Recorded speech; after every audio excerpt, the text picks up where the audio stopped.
नमस्कार. सुख म्हणजे नक्की काय असतं? सुखाची प्रत्येकाच्या वेगवेगळ्या व्याख्या असतात. सुख म्हणजेच आनंदाचे क्षण, ज्या क्षणामध्ये आपण अनेक ताण-तणाव काही वेळेसाठी तरी विसरत असतो. आज मी तुम्हाला माझं सुख याच्याविषयी सांगणार आहे. स्त्रियांचं आयुष्य लग्नानंतर फार बदलतं. रांधा, वाडा, उष्टी-काळा यातच त्यांचं आयुष्य जातं आणि त्या आयुष्यामध्ये जगताना माहेरचे जे आई-बाबा आहेत, त्यांची त्यांनी मारलेली मिठी, बाबांनी डोक्यावरून फिरवलेला हात, आईच्या मांडीवर शांतपणे घेतलेली झोप, या अशा बऱ्याचशा गोष्टी मागे राहून गेलेल्या असतात.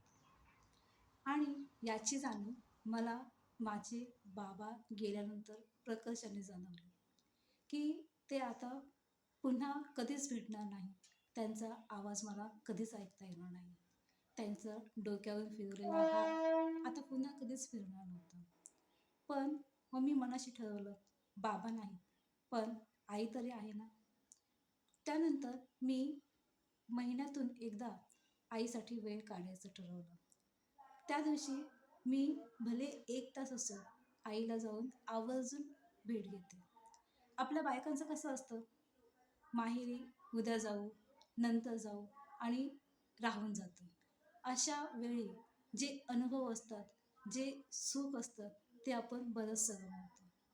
मी फार असं काही करत नाही.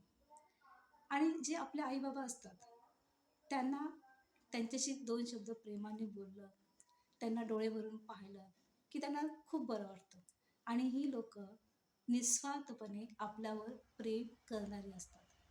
मी जेव्हाही आईकडे जाते, तिच्या मांडीवर अगदी लहान मुलासारखं डोकं ठेवते आणि ज्यावेळी ती डोक्यावरून हात फिरवते, तेव्हा जवळ-जवळ खूप मन शांत होतं.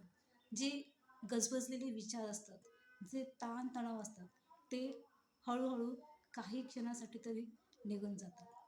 आणि त्यावेळीच मला अनुभव येतो, की खरं स्वर्गसुख म्हणजे काय? तर माझ्यासाठी तर हेच आहे.